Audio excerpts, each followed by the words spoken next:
মৌলভীবাজারের পাহাড় টিলায় এবার ব্যাপক ফলন এসেছে কাঁঠাল, আনারস, আম আর লিচুর।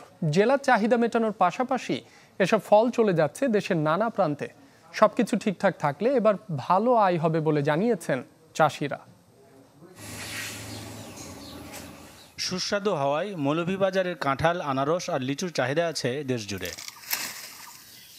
চলতি মৌসুমে জেলার জুড়ি, বড়লেখা, কুলাউড়া, রাজনগর, কমলগঞ্জ ও শ্রীমঙ্গলের পাহাড় ও টিলায় ব্যাপক আবাদ হয়েছে এসব ফলের। সবকিছু ঠিকঠাক থাকলে ভালো দাম পাওয়ার আশা চাষিদের। এই পাহাড়গুলো হইল প্রচুর আনারস, কাঁঠাল, আম, লেচু বিভিন্ন ফসল ধরে। এতে আমরা এগুলা সংগ্রহ করিয়া আমরা এটা বিক্রি করি এবং আমরা কোনো বিষ ধরনের কোনো কিছু দেই নাই। পাশাপাশি আম, জাম আর লিচুরও ভালো ফলন এসেছে এবার। রসালো সব ফল স্থানীয় চাহিদা মিটিয়ে চলে যাচ্ছে দেশের নানা প্রান্তের ভোক্তার কাছে। টিলা জায়গা থাকার কারণে মানুষের চাহিদা অনেক বেশি, কারণ এই ফলটা খুব ভালো হয়। এটা যে প্রাকৃতিক একটা ফল খাওয়া যে প্রাকৃতিক ফল খাইলো এটা অনুভব করতে পারে। জ্যৈষ্ঠ মাসের প্রথম দিনেই আমরা আনারস এবং কাঁঠাল, লিচু, আম বিক্রি করা শুরু করি বাজার যাতায়াত, এবং অনেক জায়গায় যায় আমাদের ফল।